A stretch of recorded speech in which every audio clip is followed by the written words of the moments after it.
नमस्कृत्य नरं चैव नरोत्तमं देवीं सरस्वतीं व्यासं ततो जयमुदीरयेत्।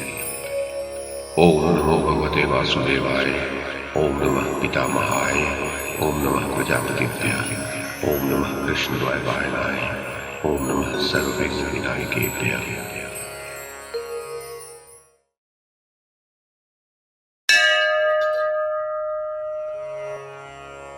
विषमपायन जी कहते हैं, जन्मेजय राजन, गांधारी बोली, माधव जो काबुल के बने हुए नर्म बिछौनों पर शयन करने के योग्य हैं, वो वृषभ के समान हृष्ट पुष्ट कंधों वाला दुर्जय वीर काम्बोज राज सुदक्षिण मरकर धूल में पड़ा हुआ है। उसकी चंदन चर्चित भुजाओं को रक्त में सनी हुई देख उसकी पत्नी अत्यंत दुखी हो करुणाजनक विलाप कर रही है। वो कह रही है, प्राणनाथ, सुंदर हथेली और अंगुलियों से युक्त तथा परिध के समान मोटी ये वे ही दोनों भुजाएं हैं जिनके भीतर आप मुझे अंक में भर लेते थे, और उस अवस्था में मुझे जो प्रसन्नता प्राप्त होती थी उसने पहले कभी मेरा साथ नहीं छोड़ा था। जनेश्वर, अब आपके बिना मेरी क्या गति होगी। श्री कृष्ण अपने जीवन बंधु के मारे जाने से अनाथ हुई ये रानी कांपती हुई मधुर स्वर से विलाप कर रही है। घाम में मुरझाती हुई नाना प्रकार की पुष्प मालाओं के समान ये राजरानियां धूप से तप गई है, तब भी इनके शरीर को सौंदर्य श्री छोड़ नहीं रही है।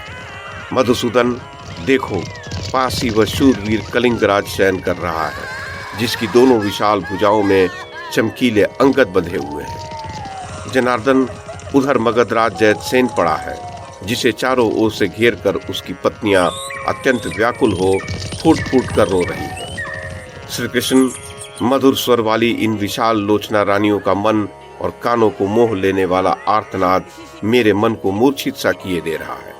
इनके वस्त्र और आभूषण अस्त व्यस्त हो रहे हैं। सुंदर बिछौनों से युक्त शैयाओं पर शयन करने योग्य ये मगध देश की रानियां शोक से व्याकुल हो रोती हुई भूमि पर लौट रही हैं। अपने पति कौशल नरेश राजकुमार बृहद बल को भी चारों ओर से घेर कर उनकी रानियां पृथक पृथक रो रही हैं। अभिमन्यु के बाहुबल से प्रेरित होकर कौशल नरेश के अंगों में धंसे हुए बाणों को ये रानियां अत्यंत दुखी होकर निकाल रही हैं और बारंबार मूर्छित हो रही हैं। माधव, इन सर्वांग सुंदरी राज महिलाओं के सुंदर मुख धूप और परिश्रम के कारण मुरझाए हुए कमलों के समान प्रतीत हो रहे हैं।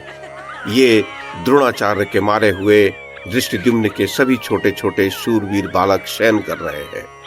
इनकी भुजाओं में सुंदर अंगद और गले में सोने के हार शोभा पा रहे हैं। द्रोणाचार्य प्रज्वलित अग्नि के समान थे।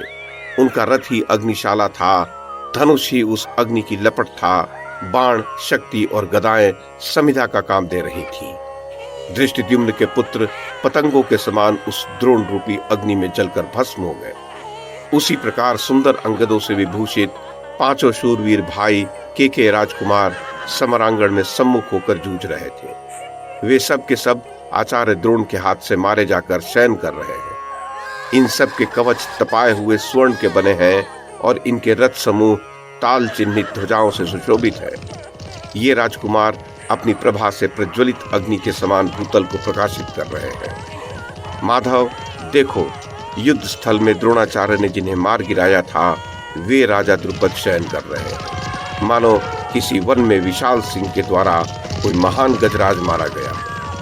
कमल नयन, पांचाल राज का वह निर्मल श्वेत छत्र शरत काल के चंद्रमा की भांति सुशोभित हो रहा है। इन वृद्ध पांचाल राज द्रुपद को इनकी दुखी रानियां और पुत्रवधुएं चिता में जलाकर इनकी प्रदक्षिणा करके जा रही हैं।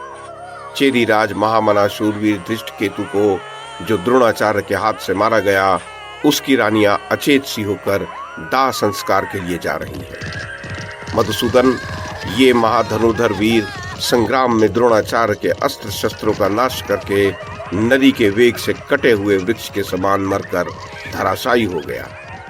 ये चेरी राज शूरवीर महारथी धृष्टकेतु सहस्रों शत्रुओं को मारकर मारा गया और रणशैया पर सदा के लिए शयन कर गया। ऋषिकेश, सेना और बंधुओं सहित मारे गए इस चेरी राज को पक्षी चोंच मार रहे हैं और उसकी स्त्रियां उसे चारों ओर से घेर कर बैठी हैं। दशार कुल की कन्या शुतश्रवा के पुत्र शिशुपाल का ये सत्य पराक्रमी वीर पुत्र रणभूमि में शयन कर रहा है और इसे अंक में लेकर ये चेदी राज की सुंदर रानियां रो रही हैं। ऋषिकेश, देखो तो सही, इस दृष्टिकेतु के सुंदर मुख और मनोहर कुंडलों वाले पुत्र को द्रोणाचार्य ने समरांगण में अपने बाणों द्वारा मारकर उसके अनेक टुकड़े कर डाले हैं। मधुसूदन, रणभूमि में स्थित होकर शत्रुओं के साथ जूझने वाले अपने पिता का साथ इसने कभी नहीं छोड़ा था। आज युद्ध के पश्चात भी उसने पिता को नहीं छोड़ा है। महाबाहो, इसी प्रकार मेरे पुत्र के पुत्र शत्रुवीर हंता लक्ष्मण ने भी अपने पिता दुर्योधन का अनुसरण किया। माधव, जैसे ग्रीष्म ऋतु में वायु के वेग से दो खिले हुए शाल वृक्ष गिर गए हों, उसी प्रकार अवंती देश के दोनों वीर राजपुत्र विंद और अनुविंद धराशायी हो गए हैं। इन पर दृष्टिपात करो। इन दोनों ने सोने के कवच धारण किए हुए हैं, बाण, खड़ग और धनुष लिए हैं तथा वृषभ के समान बड़े बड़े नेत्रों वाले ये दोनों वीर चमकीले हार पहने हुए शयन कर रहे हैं। श्री कृष्ण, तुम्हारे साथ ही ये समस्त पांडव अवध्य जान पड़ते हैं, जो कि द्रोण, भीष्म, वैकर्तन, कर्ण, कृपाचार्य, दुर्योधन, द्रोणपुत्र अश्वत्थामा, सिंधुराज, जयद्रथ, सोमदत्त, विकर्ण और शूरवीर कृतवर्मा के हाथ से जीवित बच गए हैं। जो नरश्रेष्ठ अपने शस्त्र के वेग से देवताओं को भी नष्ट कर सकते थे, वे ही इस युद्ध में मार डाले गए हैं। ये काल का उलटफेर देखो। माधव, निश्चय ही देव के लिए कोई भी कार्य अधिक कठिन नहीं है, क्योंकि उसने क्षत्रियों द्वारा ही इन शूरवीर क्षत्रिय शिरोमणियों का संहार कर डाला है। श्री कृष्ण, मेरे वेगशाली पुत्र तो उसी दिन मार डाले गए थे जब तुम अपूर्ण मनोरथ होकर पुनः उपप्लव्य को लौट गए थे। मुझे तो शांतनु नंदन भीष्म तथा ज्ञानी विदुर ने उसी दिन कह दिया था कि अब तुम अपने पुत्रों पर स्नेह न करो। जनार्दन, उन दोनों की यह दृष्टि मिथ्या नहीं हो सकती थी। अतः थोड़े ही समय में मेरे सारे पुत्र युद्ध की अग्नि में जलकर भस्म हो गए। वैशंपायन जी कहते हैं, भारत, जन्मेजय, ऐसा कहकर शोक से मूर्छित हुई गांधारी धैर्य छोड़कर पृथ्वी पर गिर पड़ी। दुख से उनकी विवेक शक्ति नष्ट हो गई। तदनंतर उनके सारे अंगों में क्रोध व्याप्त हो गया।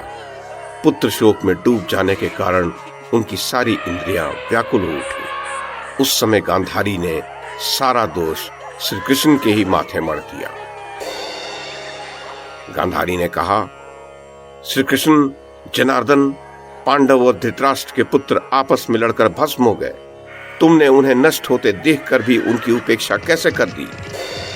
महाबाहु मधुसूदन, तुम शक्तिशाली थे। तुम्हारे पास बहुत से सेवक और सैनिक थे। तुम महान बल में प्रतिष्ठित थे। दोनों पक्षों से अपनी बात मनवा लेने की सामर्थ्य तुम में विद्यमान थी।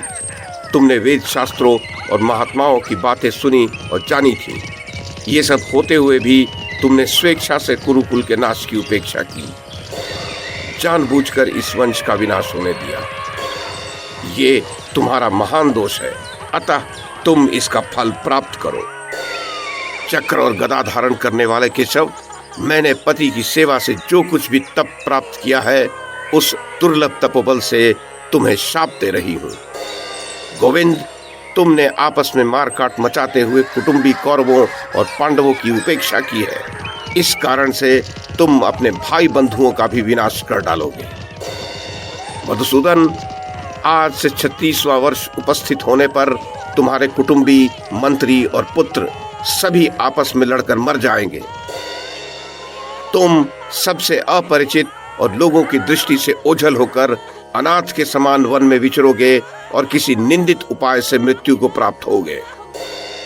इन भरतवंश की स्त्रियों के समान तुम्हारे कुल की स्त्रियां भी पुत्रों तथा भाई बंधुओं के मारे जाने पर इसी प्रकार सगे संबंधियों की लाशों पर गिरेंगी।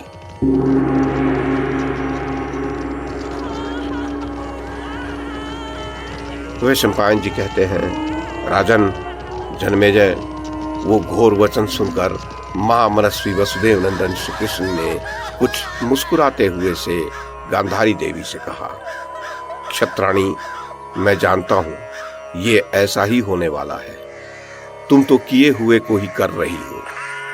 इसमें संदेह नहीं कि वृष्णि वंश के यादव दैव से ही नष्ट होंगे।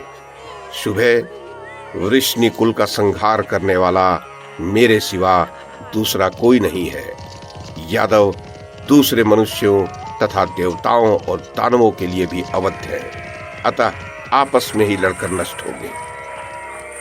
जन्मेजय, श्री कृष्ण के ऐसा कहने पर पांडव मन ही मन भयभीत हो उठे। उन्हें बड़ा उद्वेग हुआ।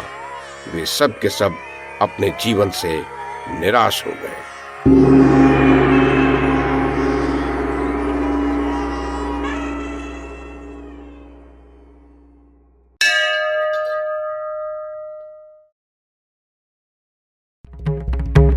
YouTube के माध्यम से महाभारत की कथा को एक श्रृंखला के रूप में प्रस्तुत करने का हमारा ये प्रयास यदि आपको सराहनीय लगा हो तो कृपया इस कड़ी को लाइक और शेयर करें, चैनल को सब्सक्राइब करें और बेल आइकन को दबाएं। साथ में अन्य लोगों को भी देखने के लिए प्रेरित करें। धन्यवाद और नमस्कार।